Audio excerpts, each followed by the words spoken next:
Olá! Hoje a gente vai mergulhar fundo em 1984, de George Orwell, um livro que, de certa forma, virou um manual de alerta para os nossos tempos. Vamos tentar entender por que, tantas décadas depois, essa distopia continua tão assustadoramente atual.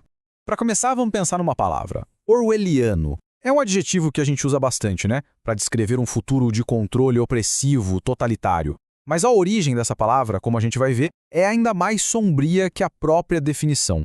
E que tal essa ideia aqui? Crime de pensamento, ou thought crime. Já parou para pensar num mundo onde não são só suas ações, mas os seus próprios pensamentos que podem te transformar num criminoso? Essa é uma das ideias centrais do universo que a gente está prestes a explorar.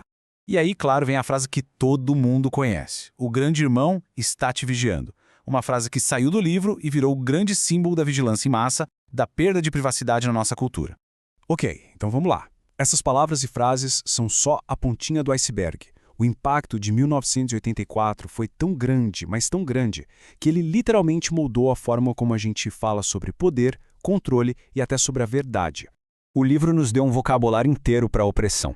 Termos como grande irmão, polícia das ideias, quarto 101, nova fala, duplo pensar, até aquela equação estranha, 2 mais 2 igual a 5. Tudo isso virou uma espécie de código para descrever esse pesadelo do controle total. Mas agora, vamos deixar um pouco de lado esse impacto cultural e entrar de cabeça na história. Como é de verdade o mundo de 1984? O que acontece lá? Bom, a história se passa na pista de pouso 1, que era a Grã-Bretanha, agora só uma província do superestado da Oceania. O nosso protagonista é Winston Smith, um funcionário do Ministério da Verdade que, por dentro, odeia o partido e sua ideologia, o Winsock. E nesse mundo, quem não se encaixa é considerado um criminoso de pensamento e é, simplesmente, apagado da existência. Vira uma impessoa. E a estrutura de poder do partido é baseada numa ironia que chega a ser genial de tão terrível. Olha só, o Ministério da Verdade produz propaganda e reescreve a história. O Ministério da Paz gerencia uma guerra que nunca acaba. O Ministério do Amor é onde acontecem a tortura e a lavagem cerebral. E o Ministério da Fartura administra a fome e o racionamento. Os nomes são o oposto exato do que eles fazem. Então a pergunta é, como o partido consegue manter esse controle absoluto? A resposta está nas ferramentas que eles usam. Ferramentas criadas não só para controlar o que as pessoas fazem, mas para controlar a própria realidade. Vamos ver como isso funciona. A primeira ferramenta é a nova fala, ou Newspeak. É uma língua criada de propósito para ser pobre, para limitar o pensamento. A lógica é assustadoramente simples. Se não existem palavras para expressar uma ideia de rebeldia, o crime de pensamento se torna impossível. A segunda ferramenta é psicológica, o duplo pensar. É a capacidade de ter duas crenças que se contradizem, ao mesmo tempo, na mesma cabeça, e aceitar as duas. É isso que permite que um cidadão acredite hoje que a Oceania sempre esteve em guerra com a Lestásia, mesmo que, na semana passada, o inimigo fosse a Eurásia. Mas para que tudo isso? Qual o objetivo final? Essa citação do O'Brien, um membro do partido, revela a verdade nua e crua. Não tem um bem maior, não tem desculpa. O objetivo da perseguição é a perseguição. O objetivo da tortura é a tortura. O objetivo do poder é simplesmente ter mais poder.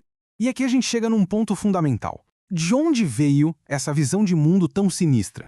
Para entender o livro, a gente precisa entender o homem que o escreveu e a época em que ele viveu. É muito importante entender que 1984 não era para ser uma profecia, era uma sátira. O Orwell, que era um socialista democrático, se baseou nos horrores que ele viu no mundo, a Rússia de Stalin e a Alemanha de Hitler. O livro era um aviso sobre o que poderia acontecer se a gente não ficasse de olhos abertos. E a criação do livro foi uma jornada, sabe? Em 43, a Conferência de Teherã deu a ele a ideia de um mundo dividido em superestados. Em 46, ele leu e ficou muito impressionado com outro romance distópico, Nós, de Zamyatin. E aí, finalmente, em 1948, super doente com tuberculose, isolado numa ilha na Escócia, ele terminou de escrever a obra-prima dele, que foi publicada em 1949. E olha só que impressionante essa conexão com a realidade. A famosa equação 2 mais 2 é igual a 5 não saiu do nada. Foi inspirada num slogan de propaganda soviético real que dizia algo como a aritmética de um plano. 2 mais 2 mais o entusiasmo dos trabalhadores igual a 5. Era para motivar o pessoal a cumprir um plano de 5 anos em 4. A ficção do Orwell estava assustadoramente ligada aos fatos. O que nos leva à pergunta final, e talvez a mais importante de todas. Por que, depois de tanto tempo, 1984 ainda mexe tanto com a gente? Por que ele continua tão presente? A resposta, eu acho, é que os temas dele não têm data de validade. O livro continua no centro dos debates sobre vigilância em massa, liberdade de expressão, propaganda, a manipulação da verdade com os tais fatos alternativos e a natureza do poder em si. Esse gráfico aqui mostra uma coisa fascinante. As vendas do livro funcionam quase como um termômetro político. Aconteceram picos gigantes de vendas em 2013, depois das revelações de espionagem da NSA, e de novo em 2017, quando surgiu a expressão fatos alternativos. Parece que sempre que a realidade fica um pouquinho mais orwelliana, todo mundo corre para ler o aviso original. E no fim, o livro nos deixa com uma pergunta que hoje ecoa com uma força tremenda. Quando a própria verdade pode ser reescrita, o que define um fato? É uma reflexão que nunca foi tão necessária quanto agora.